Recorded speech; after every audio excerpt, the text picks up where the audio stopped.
people who are on the school board who are cantankerous, they yell. So I think that is a part of education, being able to show the generations that are up and coming that it's important to be able to work with everybody and not just understand your own point of view.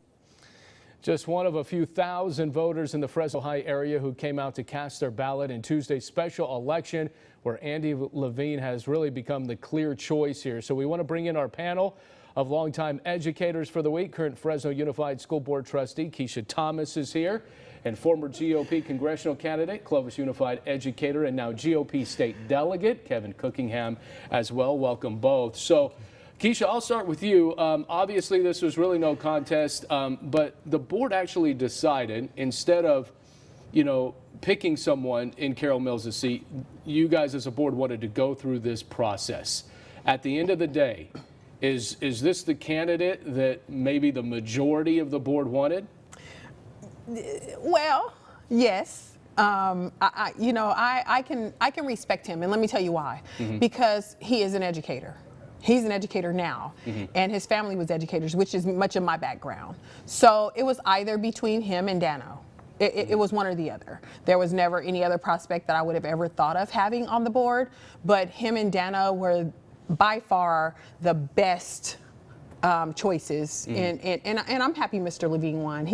Well, now it's Trustee Levine, so I get to call him that on air first. Yeah, not certified till April 29th. That's okay, and not sworn in till May 4th. But he won. Yeah. And that was the most important part, is that somebody won who really truthfully cared about kids and who had a background about what's needed here in Fresno Unified. So prayerfully, it'll all work together. Kevin, you've been a longtime educator, and we've seen a lot of school board elections over your time, especially.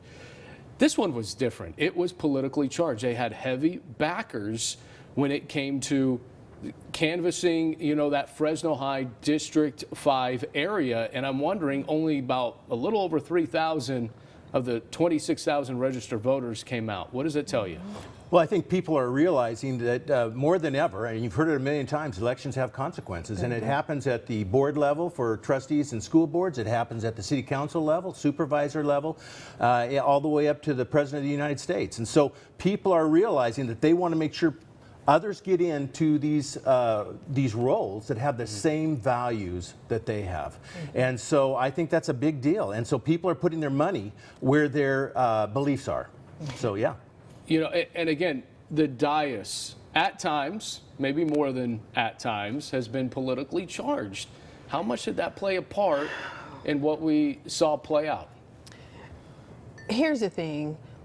We know that there is a deficit in some regions, or a region, where kids are concerned. And we need to make sure that we're putting the right people in places that can make those great decisions. And they're thinking about, here's my slogan for this year: is she good for kids? If you're not good for kids, and if this is not good for kids, it shouldn't be done. That's our first charge, is to worry about our kids. And then everybody else comes later. Okay. This week, Trustee Terry Sladek, who was backing Andrew Fabella, and Fabella only got a few hundred votes here, he told me this week there's no timeline on a decision, but he is reconsidering, or strongly reconsidering, if he will now run for re-election.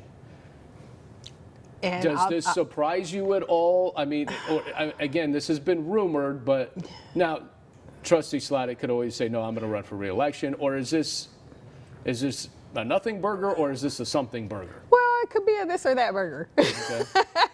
And I say that because, I don't mean to be too disrespectful to Mr. Sladek, but he says a lot of things that he doesn't do.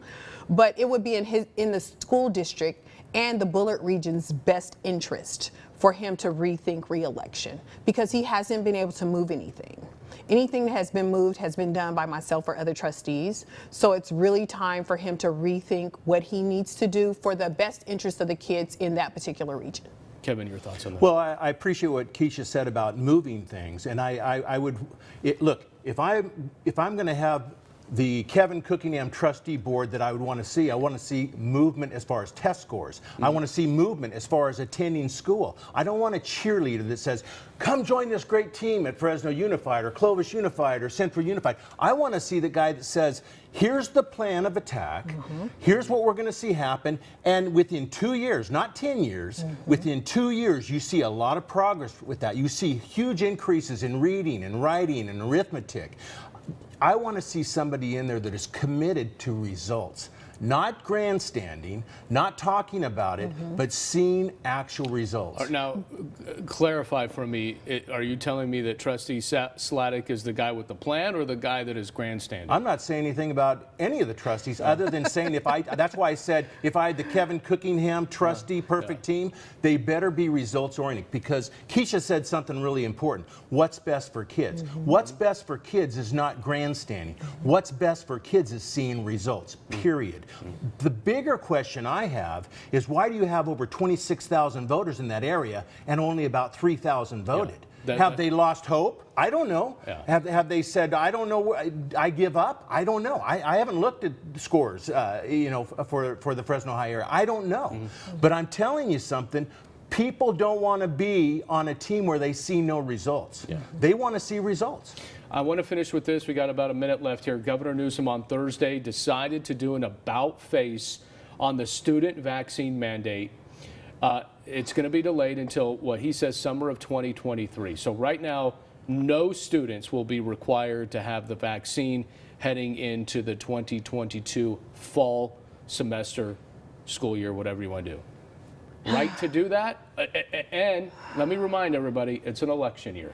It is an election.